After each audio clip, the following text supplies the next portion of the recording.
카메라 출동 이상로입니다. 지금 시간 2022년 2월 18일 금요일 오전 9시를 막 지나고 있습니다. 방송의 제목을 여러분께 보여드립니다. 결국엔 피가 흐르게 될 것이다 라고 하는 섬찟한 제목의 방송을 오늘 아침에 해드리겠습니다. 피라고 하는 단어가 주는 공포감은 상당히 클 겁니다.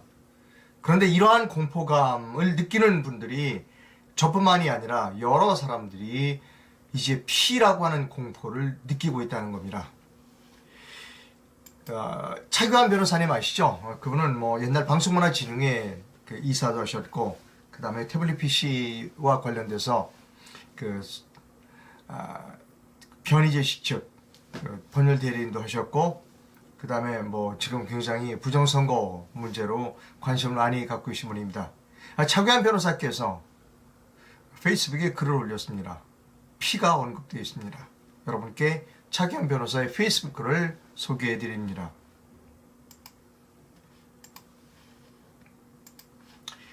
대통령 선거 사전투표지에 QR코드를 넣고 공직선거법 규정에도 없는 선거관리위원회 별도 사무실을 수십 곳에 개설하고 그 사무실에 고속통신망선을 깔고 공무원들은 집단으로 개표 종사 거부하고 중국인들이 개표 종사원으로 들어오겠다고 하고, 이런 상황에서 공정하고 깨끗한 선거 및 개표가 이루어지리라고 생각한다면 그건 바보가 아닐까? 이번 선거가 4.15 총선과 같은 방식으로 개표된다면 그 이후 전개되는 사태는 비극이다. 불법 선거를 통해 선거 승리를 선언한 후 비겁한 우익을 뭉개는 좌익의 복종이 전개될 것인가, 또는 유혈 사태가 터져 불법 선거를 응징하느냐 하는 것이 아닐까. 이런 불길한 예감이 제발 틀리기를 바랄 뿐이다. 개인적으로 4.15 총선 개표는 프로그램을 통한 조작이라고 생각하고 있고 그 실행범은 중국인이라고 생각하고 있는데, 또다시 중국인들이 우리나라 선거 개표 종사원으로 들어온다고 하니 불길한 생각을 감출 수가 없다. 국민힘당은 이에 대한 대비를 할 생각이나 하고 있는가 라고 하는 차규환 변호사의 글을 소개해드렸습니다. 제가 이와 같은 그 견해를 한 2번 정도 방송을 해드린 일이 있습니다. 이제 사람들이 악에 맞춰 있습니다. 4.15 총선이 부정이다 라고 주장하시는 분들, 그런 증거도 많이 가지고 있는데 악에 맞춰 있다는 겁니다. 이번에 걸리기만 걸려 가만히 내버려 두지 않겠어. 이렇게 그런 사람들에게 또 이번에 또다시 부정 투표 또 부정 개표를 한다면 가만히 있지 않을 거라는 겁니다. 그렇다면 결국 매우 커다란 사태가 발생할 수도 있다는 겁니다. 비극적인 일은 그러한 커다란 사태가 나기를 기다리는 세력도 존재할 수 있다는 겁니다. 그런 유혈 사태가 발생했어.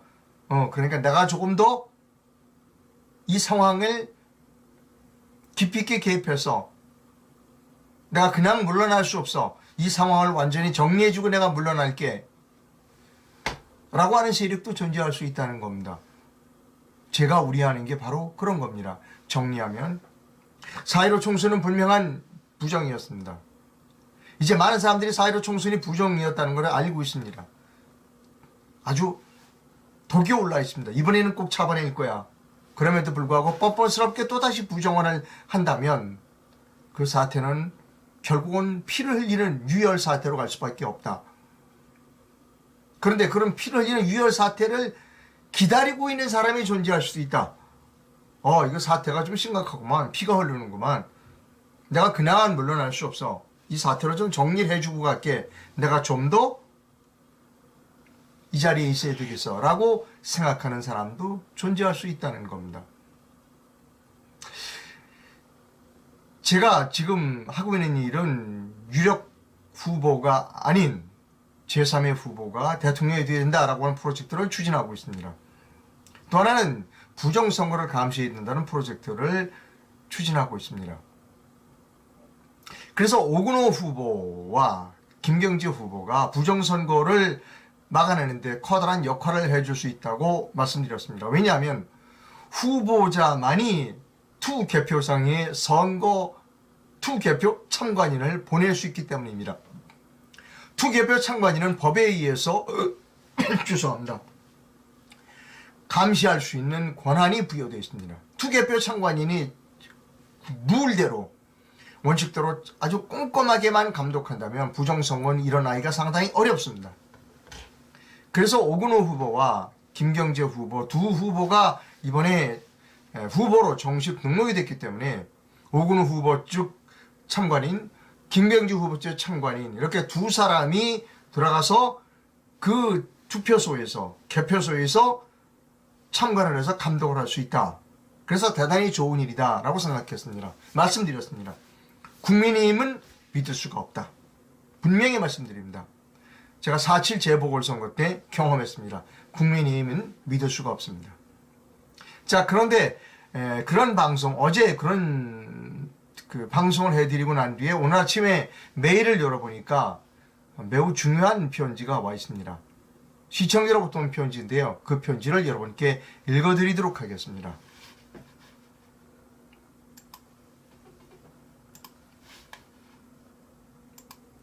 이상로 기자님께 먼저 직접 찾아뵙지 못하고 이렇게 문자로 인사를 드려 죄송합니다. 부정선거 감시에 있어서 김경재 후보님과 오근호 후보님이 협력 중지하신 것에 대하여 깊은 감사를 드립니다. 제가 한 가지 제안을 할까 합니다. 이상로 기자님을 포함한 정의로운 사람들은 저 부패한 권력 세력에 비해 예산과 인원수가 부족합니다. 그래서 제안을 드리고 싶습니다. 지금 허경영 후보 쪽도 선거관리위원회의 부정한 행위 때문에 곤욕을 치르고 있습니다. 제 말의 뜻은 허경영 후보를 지지해달라는 말이 아닙니다. 허경영 후보를 싫어해도 좋습니다. 허경영 후보를 비판하셔도 좋습니다. 다만 부정선거 감시 하나만 허경영 씨 측과 이상로 기자님 측, 김경재, 오근호 후보님이 합동 감시하시면 어떨까 하는 생각입니다.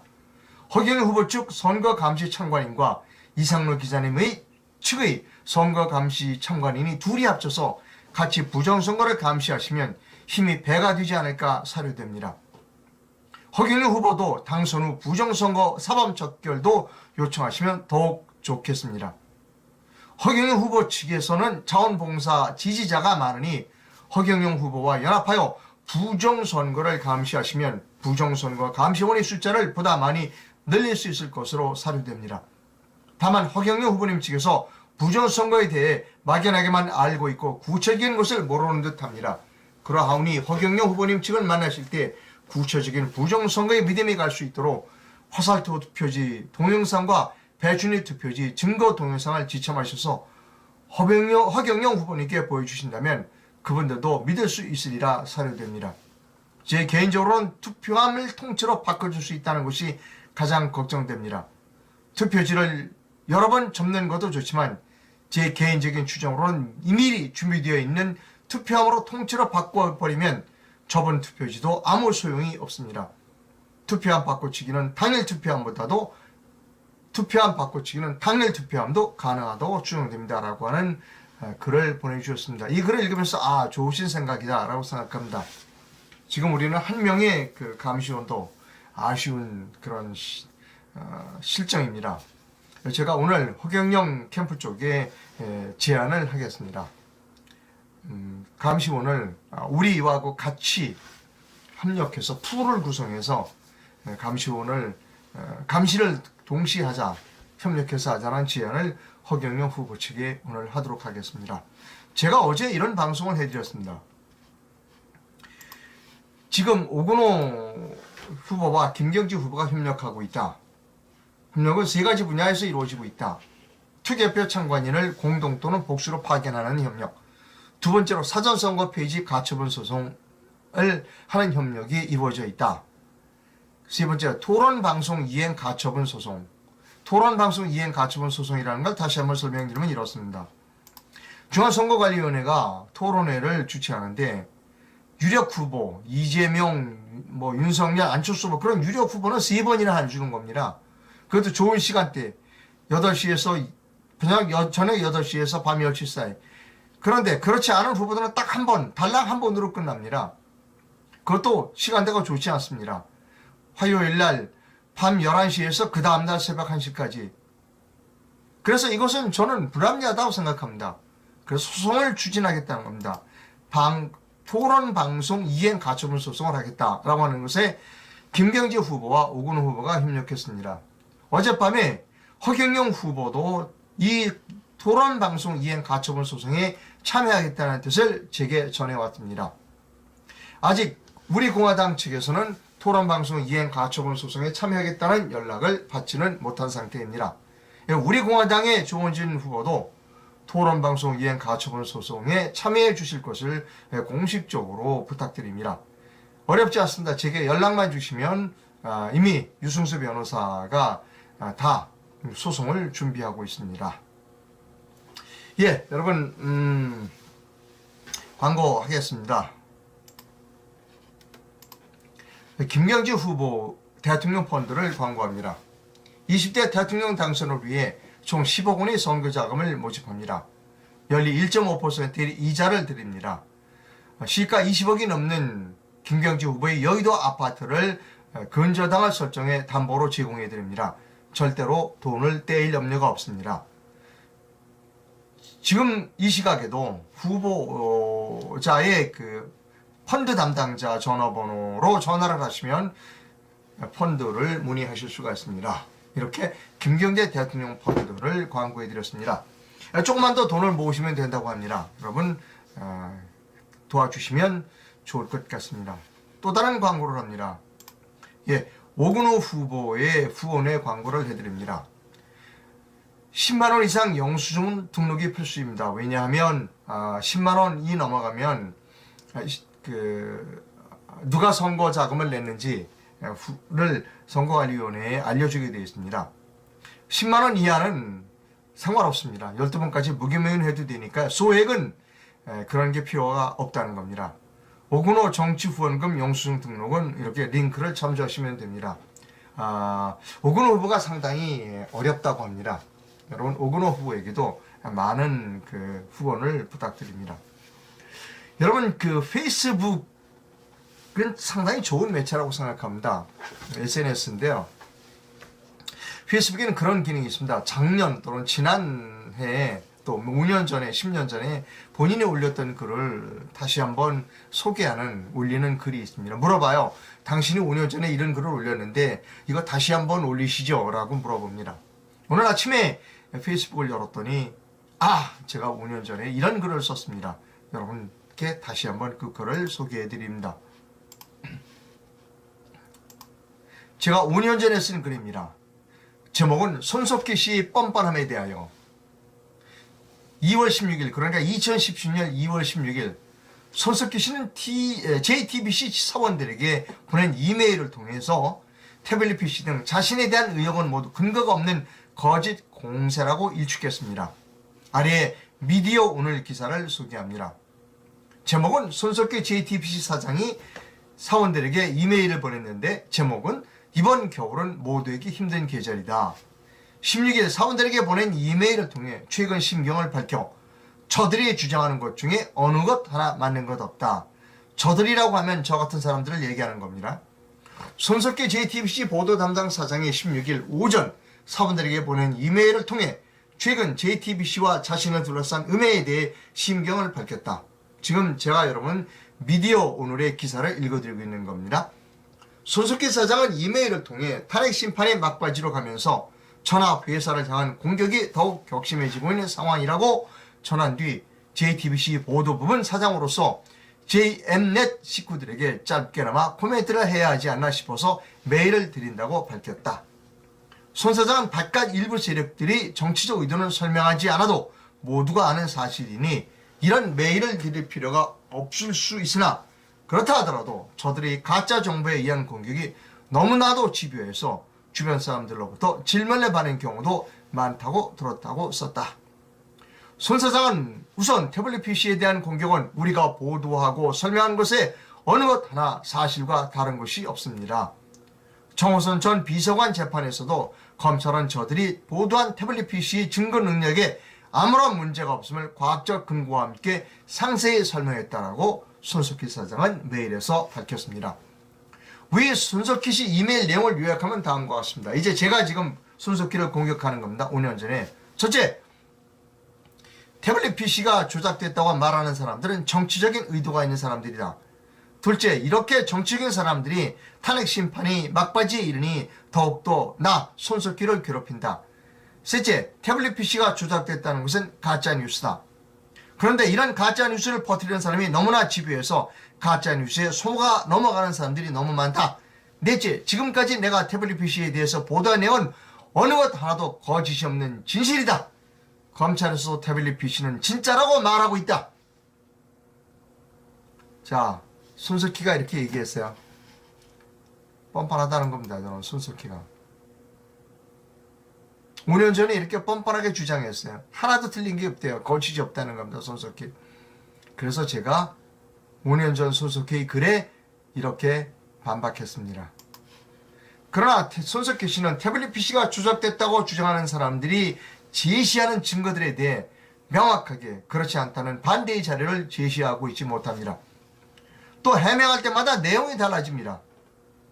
뉴스 보도에서 사실은 단순합니다. 있는 그대로를 말하면 됩니다. 사원들에게 구차스럽게 이메일을 보낼 필요도 없습니다. 그리고 기자가 검찰 뒤에 숨을 필요는 더욱도 없습니다. 손석희 씨는 가짜 뉴스를 퍼뜨리는 사람들이 주장하는 것 중 그 어느 것 하나 맞는 것이 없다고 뻔뻔스럽게 말하고 있습니다. 우리는 손석희 씨 이런 뻔뻔스러움에 다음과 같이 단호함으로 답합니다. 손석희 씨, 자랑스럽고 정의로운 대한민국을 우리 후손들에게 물려주기 위해 당신은 꼭 법의 심판대에 서야 합니다. 2017년 2월 19일 미래미디어 포럼 회장 이상호의 글을 오늘 아침에 다시 소개해드렸습니다. 여러분, 저는 독립 언론인입니다.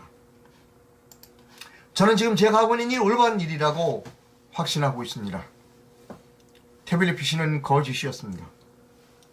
촛불에 나간 사람들은, 촛불 광장에 나간 사람들은 속인 자와 속은 자들만이 있었습니다. 가짜 탄핵을 기획한 사람은 윤석열입니다. 그가 지금 대선 유력 주자로 나와 있습니다.